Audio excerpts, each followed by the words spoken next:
Salut et bienvenue dans cette 7e saison du podcast Filles Expat. Ici Kelly, ton hôte, comme toujours, et me revoilà en force pour continuer à te faire découvrir de nouvelles histoires de femmes qui vivent aux quatre coins du globe. Attache ta ceinture, c'est parti! Hello à toutes! Avant de commencer cet épisode, je voulais juste vous prévenir d'un petit imprévu technique. Apparemment, mon micro et celui de Clémence n'étaient pas d'humeur à collaborer ce jour-là. Résultat, son enregistrement a un léger souci de qualité. Et bien sûr, c'est le premier épisode où j'ai décidé de ne pas faire de backup comme par hasard. Mais rassurez-vous, l'histoire de Clémence reste totalement compréhensible et je vous promets que ça vaut le coup d'écouter jusqu'au bout. Alors si vous pouvez faire abstraction de ce petit couac technique et vous concentrer sur son aventure, je vous en serai super reconnaissante. Et Clémence, 1000 excuses pour ce petit raté technique. J'aurais vraiment adoré que ton témoignage soit parfait à 100%. Mais heureusement, ce qui compte, c'est l'histoire incroyable que tu partages avec nous aujourd'hui. Allez, c'est parti pour l'épisode. Si vous êtes une fidèle auditrice de Filles Expat, vous vous souvenez peut-être de Clémence, qui était venue nous raconter en mai 2021 son aventure au Sri Lanka. Avec son compagnon Fabien, ils avaient eu un véritable coup de cœur pour cette île et avaient décidé d'y poser leurs valises pour y monter une agence touristique éthique et responsable en partenariat avec leur guide local devenu un ami. Mais leur début d'expatriation a été tout sauf tranquille. Quelques mois à peine après leur installation, le pays était frappé par de terribles attentats en avril 2019. Clémence nous avait partagé avec beaucoup de transparence cette période d'incertitude et donne de nombreux conseils sur l'importance d'être bien préparé avant de s'expatrier au Sri Lanka ou ailleurs. Depuis, leurs histoires a connu encore bien des rebondissements. Après plusieurs années au Sri Lanka, ils ont tenté une nouvelle expatriation au Laos. Après tout, comme elle l'avait dit lors de notre échange, il faut faire de sa vie un rêve et d'un rêve une réalité. Mais quelque chose n'a pas fonctionné. Pourquoi ont-ils décidé de ne pas rester ? Quels défis ont-ils rencontrés ? Et surtout, pourquoi ont-ils finalement choisi la Thaïlande comme prochaine destination ? C'est ce que nous allons découvrir aujourd'hui car je tends à nouveau le micro à Clémence pour qu'elle nous raconte la suite de son aventure. Clémence, bienvenue à nouveau sur Filles Expat, presque 4 ans plus tard, mais c'est fou. Ouais, coucou Kelly, bonjour à tous et à toutes. Ouais, 4 ans. C'est vrai que quand on en parlait tout à l'heure, on disait mais 4 ans c'est énorme et maintenant on n'a pas vu le temps passer. Bah oui, c'est clair. Donc la dernière fois qu'on s'est parlé, moi je vivais en Guadeloupe, toi au Sri Lanka. C'est vrai. Tout a totalement viré. Toi, du coup, c'est l'Asie. Est-ce que tu peux nous faire, du coup, un petit retour en arrière ? Est-ce que tu arriverais à te replonger ? Tu me disais, tu te souviens, tu étais dans ta 2e maison. Est-ce que tu arriverais à faire un retour en arrière, nous parler un peu de ce qui s'est passé après l'enregistrement et qu'est-ce qui vous a mené à repartir ? Alors, pendant l'enregistrement, on était en pleine pandémie. Effectivement, donc nous on vivait du tourisme, on vit toujours du tourisme, mais on vivait du tourisme. Et c'est vrai qu'à ce moment-là, forcément les frontières étaient fermées, c'était très compliqué. Moi, j'étais devenue prof de français pour les Sri Lankais parce qu'à ce moment-là, du coup, énormément de Sri Lankais essayaient de quitter le pays. Et le français, en fait, leur donnait une porte, on va dire, non pas vraiment une porte, mais disons que ça leur facilitait les démarches, on va dire ça comme ça, quitter le pays. Et donc c'était une période assez complètement d'incertitude. Heureusement pour nous, le Sri Lanka, qui est dépendant du tourisme encore aujourd'hui, a rapidement réouvert ses frontières. Alors c'était assez compliqué au début parce que pour visiter le pays, il fallait, je me rappelle, les touristes devaient être habillés avec des tenues de cosmonautes. Mais c'est véridique, hein. Les guides devaient être habillés en cosmonautes et les touristes devaient visiter certains sites, mais à heure précise, en ayant vraiment des combinaisons. C'était un grand n'importe quoi. Il fallait passer 2 semaines en quarantaine dans des hôtels forcément de luxe, bien te facturer un max. Et ensuite seulement, ils avaient le droit de sortir en étant accompagnés d'un guide et dans un circuit délimité. Donc ça, c'était un peu moyen, mais au moins, pour des personnes qui voulaient vraiment voyager et qui avaient le budget, c'était une possibilité. Alors que tous les autres pays d'Asie étaient fermés. Et puis très rapidement, le Sri Lanka a changé ses règles, a enlevé ses mesures vraiment drastiques et a assoupli énormément les options pour rentrer. Je crois que même ça a été le premier pays d'Asie à supprimer le vaccin pour le Covid. Et en fait, ça a fait gros entonnoir. Donc tout le monde s'est précipité au Sri Lanka parce que c'était la seule destination en Asie qui était ouverte. Donc là, ça a été un gros n'importe quoi parce que du coup, nous, on a eu beaucoup de monde d'un coup. Je me plains pas du tout, c'était génial, hein, parce que 2 ans sans boulot, forcément, c'était compliqué. Donc non, ça c'était top. Le problème, c'est que pendant les 2 ans de la pandémie, il y avait 0 argent qui rentrait dans les caisses de l'État. Il n'y a rien du tout. Et le peu qui rentrait une fois que les frontières ont été réouvertes, le gouvernement s'est tout mis l'argent dans les poches. ce qui a entraîné une grosse crise économique et la faillite du pays. Quand j'ai la faillite du pays, c'est vraiment, il y avait plus de dollars pour acheter de l'essence, pour acheter de l'électricité. Donc, on a passé 3 mois sans essence. Les livraisons arrivaient vraiment au compte-gouttes. On avait des files d'attente dans les stations-service, des files d'attente de 7 kilomètres. Les gens passaient des jours entiers dans les voitures. Ils dormaient dans les voitures la nuit pour espérer avoir de l'essence. Il y a eu quelques morts parce que forcément, sous 40 degrés la journée dans une voiture, c'est compliqué. Forcément, les magasins étaient très difficilement réapprovisionnés. On manquait de produits de première nécessité. Alors vous, en France, c'était la crise du PQ. Nous, c'était pas le cas. Nous, c'était tout le reste. L'électricité, ça devenait très compliqué. L'électricité, on a eu jusqu'à 12 heures de coupure par jour. Donc, c'était vraiment, c'était catastrophique.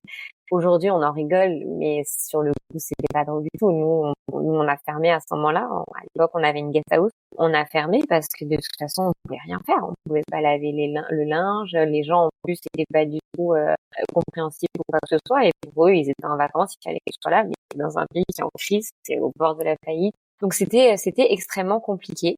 Et les Sri Lankais qui sont un peuple qui ne se rebelle pas, qui ne dit rien, parce que c'est un pays très très corrompu, la liberté d'expression n'existe pas, donc c'est un pays qui n'a pas l'habitude de se rebeller. Et là, ça a été vraiment un gros ras-le-bol. Je pense que les 12 heures de coupure d'électricité par jour, c'est la goutte d'eau qui a débordé le vase.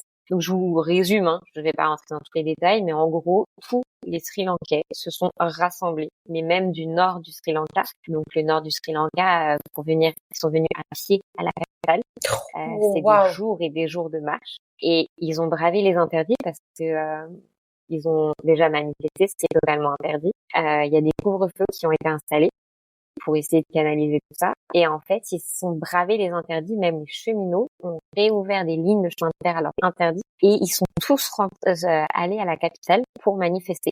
Et là, c'est absolument incroyable ce qui s'est passé. Ils étaient devant le Parlement en train de manifester. Et on a vu l'armée qui s'est poussée et qui a laissé les manifestants rentrer.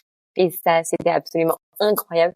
Et je te montrerai qu'il y a des images avec un petit WhatsApp, tu verras. C'est assez impressionnant. Et donc grosse rébellion. Ils ont pris la maison du président aussi. Et là, ça, c'était bon enfant parce que autant en France, on aurait tout saccagé, autant là, en fait, ils étaient curieux de voir où vivait le président. Donc, ils ont été dans sa piscine. Ils ont fait une pool party.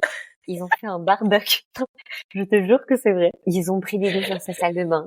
Ils ont fait la sieste dans son lit. Et il y a une image magnifique où on a 3 manifestants dans le lit du président en train de regarder les infos. Et en fait, c'est eux qui sont dans le lit du président. Genre, c'est génial. Mais non.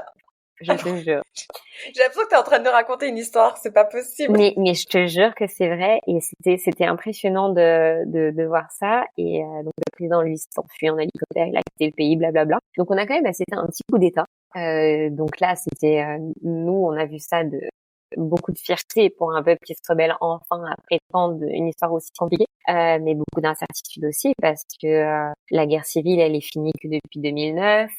Sans gouvernement, qu'est-ce qui va se passer? Sans argent dans les caisses, qu'est-ce qui va se passer? Nous, on voyait surtout que, voilà, il y a un moment donné, on vive, quoi. Donc, grosse incertitude. Donc, qu'est-ce qu'on fait? Est-ce qu'on reste dans un pays qui est au bord du gouffre ou est-ce qu'on s'en va? Et là, en termes de timing, est-ce que tu peux nous placer quel mois, quelle année t'es en train de nous parler? On était 1 an après qu'on se soit parlé, donc je dirais juin 2022. C'est vraiment en 2022 que la crise économique a vraiment beaucoup démarré. De avril à juin, c'était vraiment la cata. Donc Covid encore présent. Ouais, c'est ça. C'était entre avril et juin 2022 où vraiment c'était le gros de la crise économique. Ouais, donc j'imagine que vous, dans votre tête, ça devait être, mais qu'est-ce qu'on fait? Bah ouais, qu'est-ce qu'on fait? Parce que tout notre business est ici, et puis on sait l'image que ça peut avoir. Déjà, pendant la crise économique, les gens se posaient beaucoup la question est-ce qu'on va voyager au Sri Lanka? Comment on va faire, etc. Et là, économique, on savait qu'avec des manifestations comme ça, on savait que les gens ils allaient pas venir. Les médias ont plus tendance à en rajouter des tonnes. Les médias parlaient de situation de guerre, alors pas du tout. Ça n'a jamais été dangereux pour les touristes, mais en fait, les gens annulaient. Donc, ouais, après, en même temps, si, comme tu disais, il n'y a pas d'électricité, enfin, il y a des kilomètres de bouchons, etc., c'est pas non plus l'idéal pour visiter un pays, quoi. Ouais, après, l'électricité, les hôtels, eux, avaient des générateurs, Ouais. donc ça allait. Et l'essence, en fait, ils avaient fait un système de passe pour les personnes, pour les bus. Déjà, les bus avaient le droit de circuler. Et pour les chauffeurs. Les chauffeurs avaient le Ok. droit d'avoir de l'essence. Donc, tu pouvais. Et nous, c'est ce qu'on a toujours dit, c'est à ce moment-là qu'il fallait surtout visiter le pays parce que ça aidait ces gens-là à avoir du boulot et à faire tourner l'économie locale, quoi. Et Mhm. les personnes qui ont voyagé pendant cette période-là nous écrivent régulièrement en nous disant merci beaucoup de nous avoir motivés à voyager. Parce que c'est vrai qu'on a eu une expérience qui était différente, mais on est content d'avoir pu aller chez les familles. Alors oui, on savait qu'il n'y avait pas d'électricité, on savait qu'en fait ils avaient acheté des bougies et qu'ils allaient, quand ils logeaient chez l'habitant, ils allaient chez l'habitant avec des bougies. Et ils étaient aussi contents parce qu'ils savaient que c'était une période difficile, donc ils venaient avec des fruits, avec des choses que les habitants ne pouvaient pas payer parce que ça devenait trop cher. Donc ils avaient vraiment l'impression de faire une bonne action à ce moment-là. Donc là, ça a pris combien de temps entre le moment où l'incertitude a commencé à prendre place dans vos esprits et le moment où vous avez décidé de changer d'aventure? Très rapidement, en fait, quand on a vu ces manifestations, plus le gouvernement sri-lankais qui a demandé du coup au FMI un support financier, qui a demandé à la Chine, au Pakistan de l'argent, etc. Là, on s'est dit, il faut faire quelque chose. Donc, on a réfléchi, et Fabien a dit, écoute, viens, on part. On prend les sacs à dos et on part découvrir des nouveaux pays parce que avoir une agence de voyage, c'est bien. Le Sri Lanka, on commençait à avoir une bonne réputation sur le Sri Lanka. Mais avec tous les problèmes qu'il y a au Sri Lanka, comment on fait si on n'a que cette destination? Donc, on s'est dit, on va partir, découvrir d'autres pays et puis les proposer à l'agence. Et au début, ça devait être un voyage de 2-3 mois. On s'est rendu compte que c'est pas possible. Donc, en fait, on est parti sur 11 mois. Donc là, vous avez fait quoi de votre maison, de toutes vos affaires? Vous avez tout gardé et vous avez juste fermé la porte? Alors, le hasard du calendrier fait que en octobre, notre contrat de location s'arrêtait parce que nous, on n'a jamais voulu être propriétaire. On a toujours loué une maison, mais avec l'accord des propriétaires pour faire une guest house. Donc, Ok. le deal s'arrêtait en octobre. Donc, on a mis des annonces pour voir si on trouvait des gens pour acheter le compte commerce parce que la maison avait une très bonne réputation sur Google, sur Booking. On avait tout le mobilier, tout avait été fait sur mesure. C'est nous qui avions tout acheté. La maison, elle était totalement vide quand on l'a emménagée. Et on a trouvé des gens pour racheter en fait le business. Parfait, ça. Ouais, parfait. Est-ce Surtout que... dans une période en crise économique, on n'y croyait pas trop. Après, Mhm. on a vraiment pas vendu cher. Mais voilà, on préférait vendre moins cher mais vendre plutôt que demander des sommes astronomiques et se retrouver avec ça sur le dos, quoi. Mhm. Parce que là, dans notre échange lors de la première interview, tu me disais que toi, t'aimais bien quand même avoir un filet de sécurité. T'avais laissé quelques affaires chez ta maman, par exemple. Là, est-ce que t'étais vraiment prête à partir un peu comme Fabien? Lui, je sais qu'il était en mode, je peux partir juste avec mon backpack. Est-ce que là, t'étais rassurée de te dire, je pars juste avec mon backpack et j'aurai pas ce filet de secours si je dois revenir?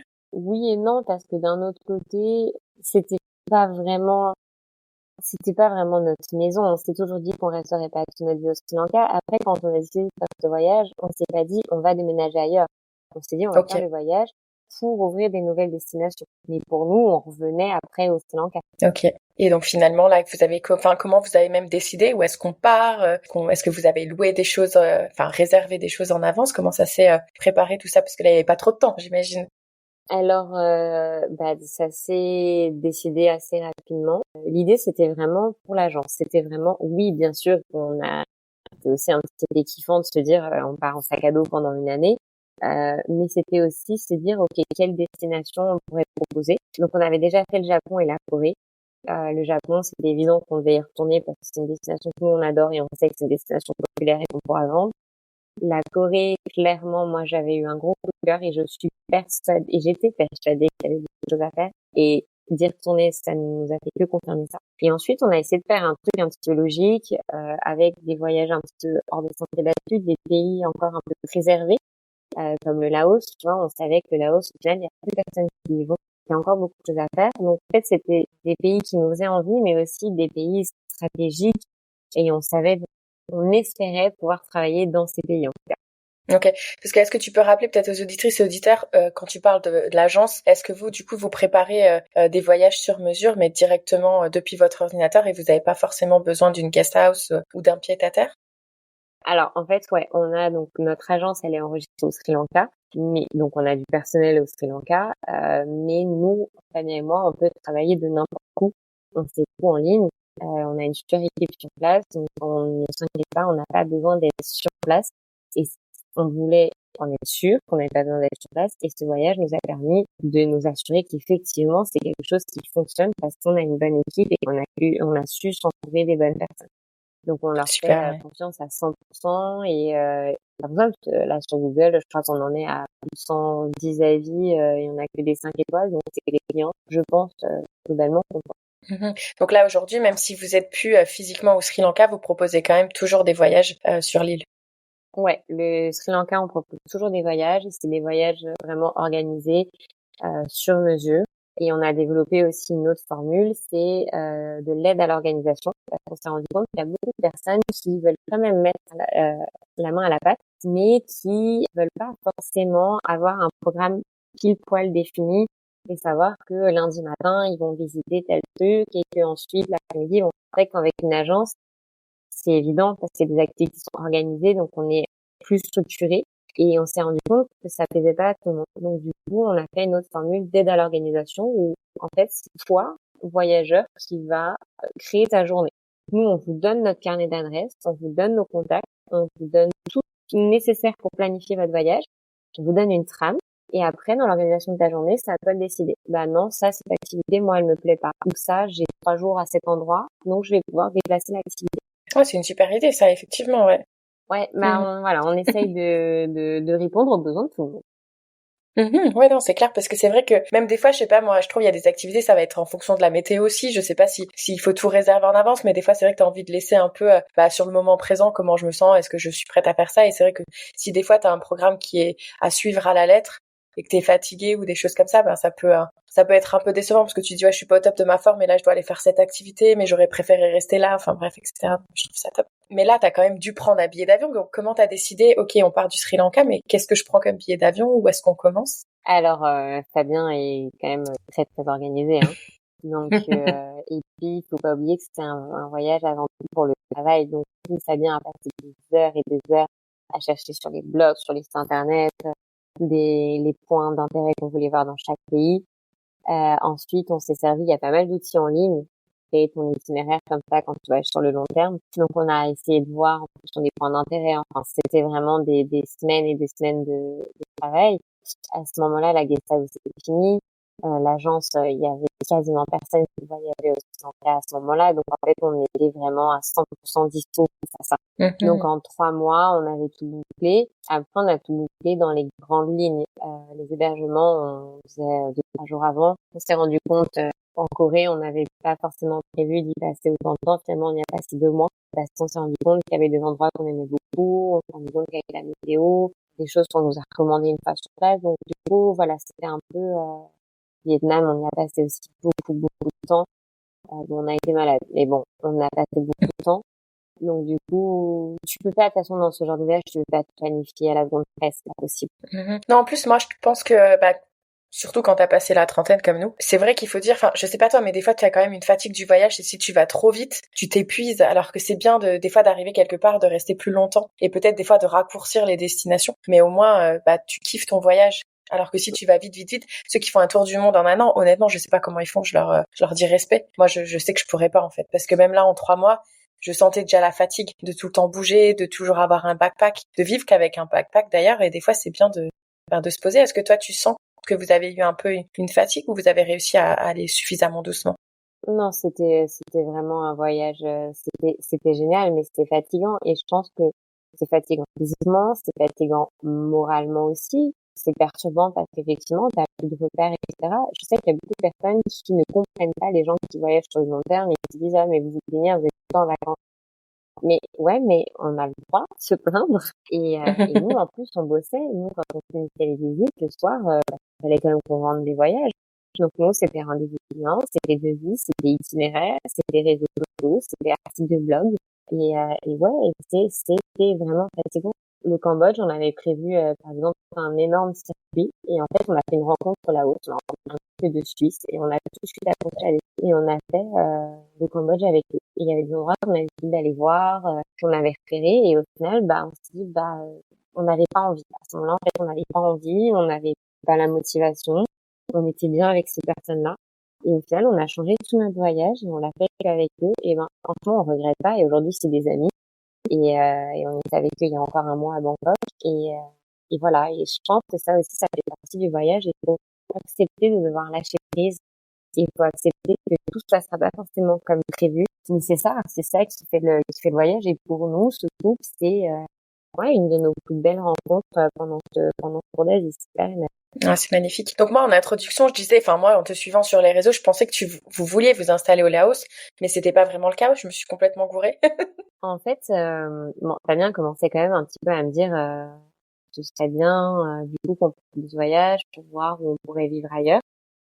Parce que c'est vrai que nous, au Sri Lanka, on n'habitait pas à la capitale, on n'habitait pas sur une zone côtière ou touristique, on habitait dans une ville très religieuse, très protectionniste. Je pense qu'on était une dizaine d'expatriés, dont 3 Français, j'en fais partie. Donc du coup, ça limite quand même énormément. En plus, Covid et crise économique, très peu de restaurants européens ouverts. C'est un peu débile à dire quand on est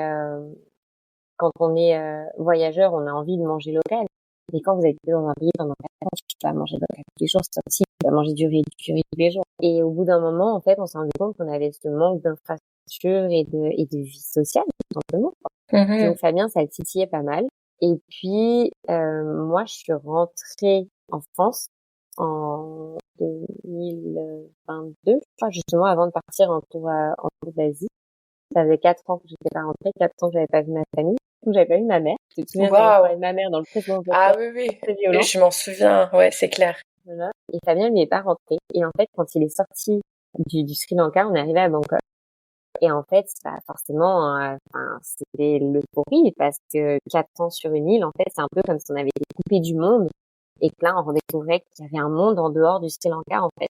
Donc, du coup, c'était un peu évident qu'on ne retournerait pas au Sri Lanka à ce moment-là. C'était vraiment, on avait envie et besoin de vivre. Donc là, vous avez commencé par Bangkok, c'est bien ça? On a atterri à Bangkok. Ouais. Ok. Et ensuite, on est allé tout de suite au Laos.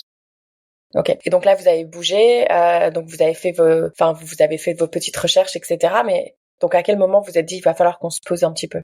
C'était vraiment à la fin, donc le voyage a commencé en décembre et en juin, on est parti du Japon et on devait passer quelque temps en Thaïlande parce que le papa très bien habite en Thaïlande et on avait besoin de se poser un petit peu. Et voilà, et c'était catégorique pour Fabien qu'il fallait qu'on fasse autre chose, qu'on aille vivre ailleurs. Et de tous les pays qu'on avait visités, on s'était posé des questions pour le Vietnam, on s'était posé des questions pour la Corée et on s'était posé des questions pour le Laos. Très honnêtement, c'est une question de visa. Corée, c'est impossible d'avoir des visas pour les étrangers. Vietnam, c'est très compliqué. Et il restait le Laos. Donc on est retourné au Laos. Et on a refait un tour à Vientiane, à la capitale. On a essayé de faire du recherche parce que faut pas oublier que nous, en fait, le tour d'Asie, on l'a quand même commencé en décembre 2022. Décembre 2022, la pandémie, elle était quand même encore là. Et il y avait encore beaucoup de choses qui étaient fermées. Nous, quand on a découvert Vientiane la première fois, c'était une ville un peu fantôme, qui n'a rien à voir avec ce qu'on connaît maintenant. Donc, il fallait vraiment refaire un tour pour être sûr de nous. Et puis, en fait, on a trouvé un appart à ce moment-là, on a signé. Mais après, comme tu le disais très justement dans les précédents épisodes, tu disais, mais voyager et s'installer, c'est quand même deux choses différentes. Et toi, tu disais justement que c'est important d'échanger avec des expats sur place. Est-ce que vous aviez eu cette opportunité à ce moment-là, avant de signer pour l'appartement? À Vientiane, non. Honnêtement, j'avoue qu'on n'a pas échangé avec des expats. Après, on s'était renseigné sur les groupes. On avait vu un peu comment ça se passe sur Facebook. Mais on a aussi une autre. Je pense que à force d'être expatrié, tu sais quand même ce que tu veux et ce que tu veux pas. Clairement, et oui. là, on avait vraiment envie de retrouver une vie dans une capitale, mais c'est une petite capitale. On avait besoin de retrouver notre confort. Et Vientiane correspondait à tous ces critères. Et encore une fois, c'est surtout aussi la question de visa, parce qu'on n'est pas recruté, parce qu'on n'est pas investisseur. Donc forcément, les options de visa sont très limitées au final. Donc là, c'était quoi comme visa que vous aviez pu obtenir? On a eu un visa résident, mais un visa qui nous interdisait de travailler. Mais comme on travaille en ligne, en fait, ça nous C'est concerne pas important. Ouais. Et ce visa, il est valable combien de temps? 1 an. Ah non, ok. Donc est-ce que vous êtes allé au bout de cette année-là?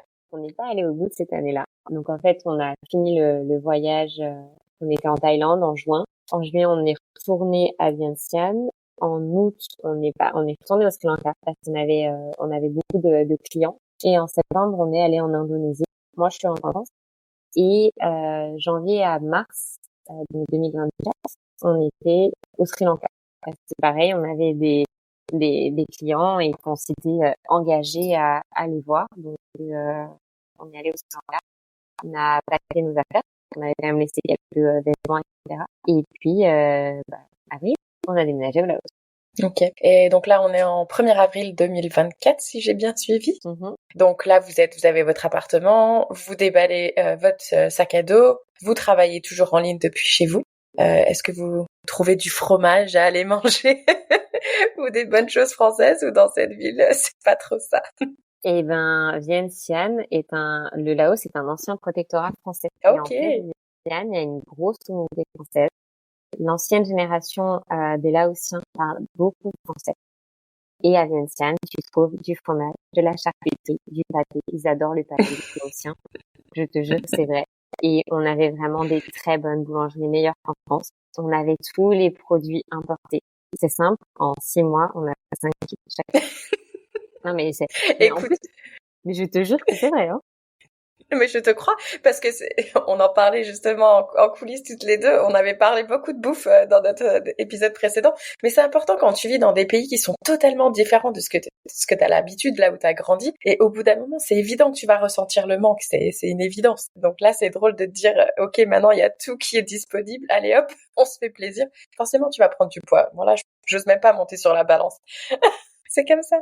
Ouais, Donc, c'est aussi ça qui fait du bien, qui est rassurant. Mais Vientiane, ça a été vraiment une belle découverte pour nous parce que c'est une ville où il fait bon vivre. Et Vientiane, mine de rien, c'est beaucoup plus au nord, géographiquement que ce que nous, on connaissait du Sri Lanka. Et par exemple, au mois de décembre, nos copains, ils vont vivre, il faisait 8 degrés à Vientiane. ah, et Donc, t'avais tu des vois, habits pour t'habiller dans ces conditions météorologiques? eh ben non, justement. Mais on n'était plus à Vientiane. Mais du coup, tu vois, de retrouver les saisons, de retrouver de la nourriture, etc. Et ben, ouais, c'est un ancien protectorat français. Donc, t'avais une alliance, t'avais des salles de concert, t'avais du théâtre. Mais du coup, c'est quoi qui vous a fait quitter Enfin, ça a l'air d'être quand même un petit paradis au milieu du Laos. Qu'est-ce qui a fait que vous aviez décidé de partir? En fait, c'est juste une question de visa. On a entendu qu'il y avait un nouveau visa qui sortait en Thaïlande. Donc, c'est un visa qui permet de travailler en ligne. Notamment, il y a d'autres critères, mais notamment celui-ci. Et Fabien, qui vraiment passe énormément de temps sur les forums à acheter des infos, a vu que l'ambassade de Thaïlande à Vientiane était une des ambassades les plus cool, on va dire, pour obtenir ce visa. Et on a rempli tous les papiers et on est allé à l'ambassade et on a fait la demande. Et on avait demandé pour avoir les visas si ça fonctionnait à partir de février. Notre visa en Laos était censé aller jusqu'en mars ou avril, un peu comme ça. Et en fait, c'est notre grande surprise. On pensait pas ces derniers jours, en fait, comme c'est un visa qui venait de sortir, on avait vu beaucoup de personnes qui se faisaient refuser le visa. On se dit, bon, bah, on l'aura pas. Et à notre grande surprise, on l'a eu. Mais la mauvaise nouvelle, c'est qu'ils l'ont daté dès septembre. Donc, depuis septembre, Ah en fait, ouais. on avait les visas pour la Thaïlande. Et ce visa, il est payant ou c'est quelque chose de gratuit? Non, non, c'est un visa qui est payant.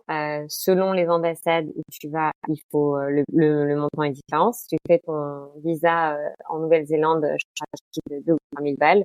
Nous, le visa, on l'a payé, je crois, 150 ou 200 euros par visa. Donc, c'est un visa, Ah en ouais. fait, on est touriste, mais on a le droit de venir en Thaïlande pendant 5 ans. Et tous les 6 mois, soit on redonne les documents qu'on a donnés, soit on sort du pays quelques jours et on revient. En fait, c'est comme une résidence permanente dans un pays, mais pour digital nomade. En gros, c'est ça. Et c'est plus vraiment sous le régime des visas touristes. Mais ça nous donne le droit de venir pendant 5 ans et c'est juste vraiment tous les 6 mois, en fait, il faut qu'on sort du pays ou qu'on redonne nos documents. Du coup, nous, Ah oui, ok, quand même. Pour aller à Vientiane chercher du fromage. Parfait, ça. Ou de refaire un petit voyage quelque part, hein, pourquoi pas. Oui, voilà. Pas faire que travailler. Exactement. Et là, comment vous avez décidé de vous installer enfin non, vous n'êtes pas à Bangkok, vous êtes à quelques heures de Bangkok. Comment vous avez fait pour décider où est-ce que vous allez vous installer?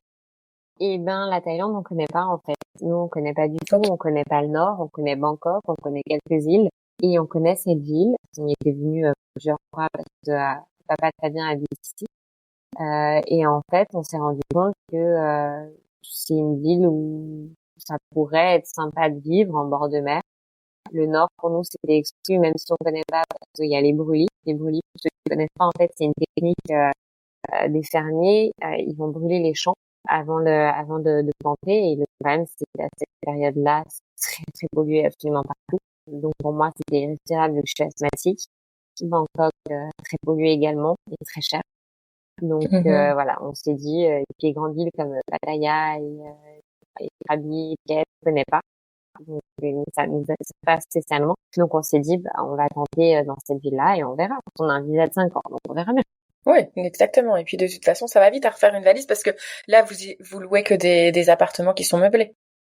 On loue que des appartements qui sont meublés. Après, effectivement, comme à chaque fois que tu loues un meublé, t'achètes quand même pas tout le confort. Mais oui. Maintenant, tu sais, Clémence d'avant, elle était en mode, elle veut garder des petits trucs. Maintenant, elle est, bon, c'est pas grave, je rachèterai ailleurs. Bah, c'est un peu ça, en fait. Hein. C'est vrai. On est moins matérialiste. En 4 ans, ouais, et puis tu lâches prise, hein. Bah oui, c'est ça, c'est trop bien. Moi, je trouve ça trop bien. On apprend ce genre de choses lorsqu'on vit à l'étranger. Et donc là, ça fait combien de temps perdu maintenant au niveau des dates? Et ben là, qu'on est en Thaïlande, on est arrivé le 15 décembre. Et on est le 15 décembre. Okay. Voilà, ça fait 2 mois. Ok. Donc ça fait quelques mois et pour l'instant, tout se passe bien? Pour l'instant, tout se passe bien. Ok. Et donc là, vous êtes en train de développer du coup votre agence sur la Thaïlande ou est-ce que vous êtes aussi Japon, Corée, Laos? Alors, nous, on est vraiment assez perfectionniste, donc du coup, ça prend beaucoup de temps. Donc le Laos, c'est bon, c'est ok, c'est disponible que en formule, principalement en formule d'aide à l'organisation, tout simplement parce qu'on n'est pas enregistré au Laos, donc on ne peut pas prétendre faire des voyages de A à Z. On commence aussi à proposer des combinés Laos et tenter d'encore au Cambodge. Et ensuite, il va falloir qu'on s'attaque Japon et Corée en priorité, parce que moi je suis persuadée que la Corée, c'est une destination qui va vraiment exploser. Et ensuite, on verra Vietnam et Indonésie, mais je pense que d'ici là, il faut faire un petit tour parce que forcément, il y aura des choses qui vont changer. Ben dis donc, il y a comment on dit, du pain sur la planche. Et entre-temps, on sirote un petit bubble tea, hein. Entre-temps, on sirote un petit bubble tea, c'est vrai. Mais ça, t'étais pas Tu m'étonnes. dire. C'est pour ça qu'il vous faut du sucre, travailler beaucoup. Ouais, voilà, il est 22h30 et je suis avec toi au téléphone. C'est clair, merci d'ailleurs. C'est clair, elle ne s'arrête jamais. Kelly du montage, je m'incruste pour t'informer d'une belle offre pour toi. Si les services de l'agence de Clémence et Fabien t'intéressent et que tu comptes réserver avec eux dans différentes destinations qu'ils proposent, surtout n'oublie pas de leur dire que tu les as découverts grâce au podcast Fille Expat. Alors tu peux dire Fille Expat ou même Kelly, tu leur diras directement quand tu les contactes et ils te feront une réduction de 100 €. Voilà, 100 €, c'est pas négligeable. Donc voilà, je te conseille vraiment de ne pas oublier. Tu leur dis juste Kelly ou Fille Expat et ils te feront directement la réduction. Bon voyage! Bah écoute, encore une fois, je le rappelle, je mettrai toutes les descriptions, bien évidemment. Tu me diras si tu veux que je partage ton compte Instagram, ton site internet. Tu me donneras tout ça, ce sera dans la description. Si vous voulez contacter Clémence et Fabien, n'hésitez pas. Avant que je te pose ma petite question de fin signature du podcast, est-ce qu'il y a quelque chose que tu aurais aimé dire au micro de Fille Expat? De toujours y croire et que même s'il y a des choses difficiles, parce que, soyons honnêtes, hein, cette expatriation au Sri Lanka, elle a été incroyable, hein. On regrette absolument rien. On a vécu des choses incroyables. Alors c'est clair qu'on a vécu énormément de galères, mais d'un autre côté, cet épisode Covid, frontières fermées, ça nous a permis de découvrir encore plus le pays. On a vraiment vécu des moments qu'on n'aurait jamais pensé vivre. Ça nous a permis de se lancer pour faire ce tour d'Asie, chose qu'on n'aurait jamais pensé faire, prendre un sac à dos. Non, on a bien notre gestion.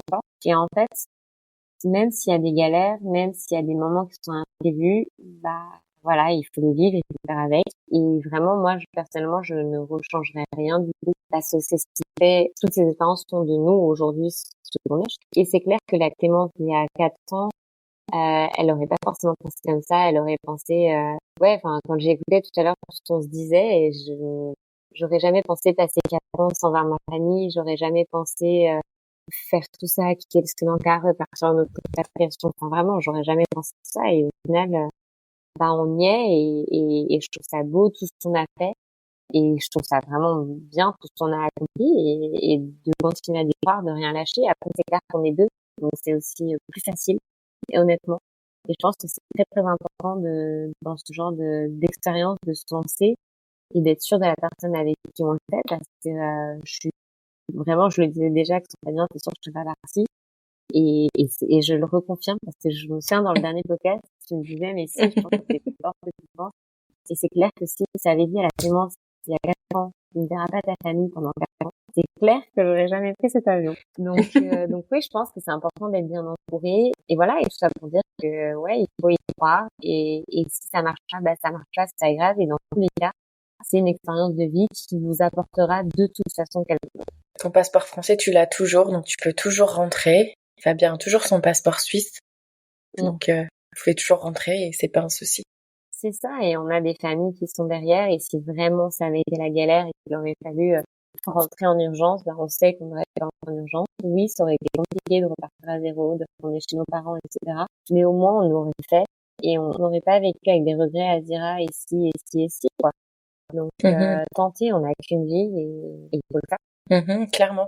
Aujourd'hui, du coup, ma petite question finale, que tu dois peut-être connaître si tu as écouté les précédents épisodes, mais tu dirais quelle a été la plus grande leçon? Donc là, tu viens déjà d'en toucher un petit mot, mais quelle est la plus grande leçon que tu as appris sur toi-même? Franchement, je sais pas s'il y a vraiment une leçon, parce que je sais pas s'il y a une leçon. Je pense que c'est vraiment un tout, surtout là d'avoir réécouté l'épisode. Vraiment, je me rends compte que ça se voit que j'ai grandi, que j'ai évolué, et je pense que c'est une leçon de vie, tout simplement. Tu vois, je peux pas donner juste un truc. Parce que pour moi, de toute façon, c'est une leçon de vie, cette expatriation. Donc, ouais, que peut-être que si, en fait, t'avais raison, je pense que t'avais raison, je peux le faire. Ouais, clairement, je pense que c'est ça. Tu es plus forte que ce que tu penses. Ouais, je pense, ouais. T'avais raison, en fait. Ah, bah des fois. Mais ce que tu disais aussi, et c'était intéressant, et j'aimerais bien le rappeler, c'est que à un moment donné, tu dis il faut pas non plus se poser 50 questions, il faut juste oser partir, parce que on va poser beaucoup de questions, et finalement il y a toutes les peurs qui commencent à arriver. Je te rejoins par rapport à ça, et t'as totalement raison, c'est que c'est bien de préparer, mais c'est aussi bien d'oser se lancer et pas trop appréhender les choses, parce que sinon on va laisser les peurs prendre place, et dans ces cas-là on n'osera jamais partir en fait. Ouais, je pense que ce soit pour une expatriation ou pour un voyage sur le long terme, oui, il faut préparer un minimum, parce que surtout quand c'est une histoire d'expatriation, je veux dire, c'est quand même un gros projet, t'as quand même beaucoup d'argent à réfléchir, t'as quand même pas mal de points à éclaircir et à définir. Mais je pense qu'effectivement, si tu commences à dire oui, mais ça, et ça, et ça, et ça, au final, tu feras jamais rien. Je pense qu'il y a vraiment un moment donné, c'est ouais, t'as ton projet, ok, est-ce que t'es sûr de toi? Est-ce que tu penses que ça va fonctionner? Est-ce que tu es prêt à tout mettre en œuvre pour que ça fonctionne? Qu'en est-il de la sécurité? Qu'en est-il de la santé? Parce que c'est vraiment important. Nous, on l'a encore vécu au Sri Lanka, bien du soir opéra en urgence. Bah, tu vois, j'étais bien contente d'avoir choisi cette ville et de pas avoir choisi la jungle. Donc, ouais, il y a quand même 2-3 trucs importants à définir. Mais après, il faut arrêter, quoi. Ouais, est-ce que peut-être je vais me faire mordre par un scorpion? Est-ce que j'ai pas rencontré un serpent? Est-ce que, allez-y, les gars, allez-y. Ouais, et puis vous gérez la situation au moment venu, quoi. Ouais. Si elle se présente. Si elle se présente. Vu le nombre de fois où j'ai croisé des scorpions dans mon jardin, je compte sur mes doigts de main, donc vous êtes tranquilles.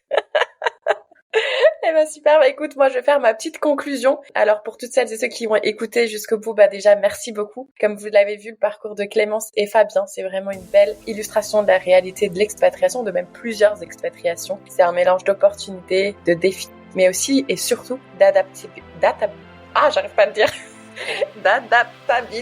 Voilà, j'ai réussi. Donc, après leur petit coup de cœur au Sri Lanka, que je vous invite d'ailleurs à réécouter l'épisode, je mettrai la description dans l'épisode, ils ont tenté le Laos et maintenant les voilà en Thaïlande. N'hésitez pas à les contacter d'ailleurs si vous avez quelques petites questions. Donc voilà, chaque expatriation apporte son lot d'enseignement et Clémence l'a encore bien montré. Rien n'est figé et parfois il faut savoir rebondir et réajuster ses plans en fonction des réalités du terrain ou des nouveaux visas qui se présentent à vous. Donc si leur histoire vous a inspiré, surtout réagissez en commentaire sur Spotify, mettez-nous un petit emoji flamme si vous admirez leur audace ou un petit emoji planète si cela vous donne envie de bouger. Ou pour celles et ceux qui se posent encore des questions, n'hésitez pas à nous mettre des petites questions emoji. Vous pouvez aussi nous retrouver sur Instagram pour en discuter. On sera ravis d'échanger avec vous. Merci à toi Clémence d'être venue partager encore une fois cette nouvelle page dans ton aventure et peut-être qu'on se donne rendez-vous dans 4 ans pour voir où tu en es dans tout ce voyage autour de l'Asie. Ouais, merci à toi et puis on se donnera rendez-vous avant puisque tu as promis de venir me voir en Asie. Donc, c'est vrai, oups. Ça pourrait être sympa qu'on fasse un podcast en direct. Oh, ça serait génial. Ouais. Imagine, ça se trouve, c'est moi qui vais faire un podcast. Ça serait incroyable. Je ne me lance pas dans le podcast, si jamais. Tu peux, écoute. Non, c'est bon, assez de boulot. Mais en T'as fait, assez de boulot. En live ça marche. Par téléphone, c'est sûr. Avec grand plaisir et on continue à se suivre mutuellement et puis merci encore à toi d'avoir passé ta soirée avec moi aujourd'hui et puis à bientôt. À bientôt.